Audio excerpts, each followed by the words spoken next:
В Сосногорском районе продолжается голосование. Жители выбирают депутатов Государственного совета Республики Коми и Совета муниципального района Сосногорск. Работа избирательных участков началась ровно в 8 часов утра. К 15 часам явка составила 17 624 человека, что составляет 46,4% от общего числа избирателей. Выборы проходят спокойно, нарушений мы не фиксируем, явка избирателей достаточная, выборы проходят в штатном режиме.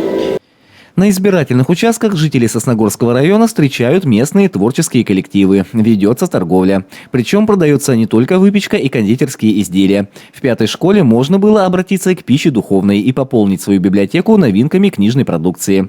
Также проводятся спортивные соревнования и мероприятия для самых маленьких сосногорцев. Ведь в России уже давно сложилось, что выборы – это не просто всенародное волеизъявление, а всеобщий праздник. Наш главный праздник в этом году пройдет замечательно. Погода более-менее хорошая, но тем не менее я уверен, что все сосногорцы проголосуют за развитие Республики Коми, за развитие Сосногорского района. Я всех призываю прийти на избирательные участки, отдать свой гражданский долг, проявить активность и, конечно же, выбрать будущее Сосногорского района. Однозначно настроение хорошее. А говорить о значимости сегодняшних выборов, я хочу сказать, что это очень важно.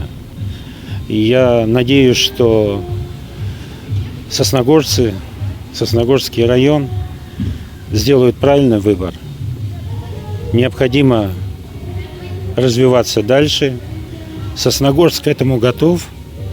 И я уверен, что у Сосногорска большое будущее. По информации Сосногорской территориальной избирательной комиссии, выборы проходят в спокойном режиме. Завершится голосование в 8 часов вечера.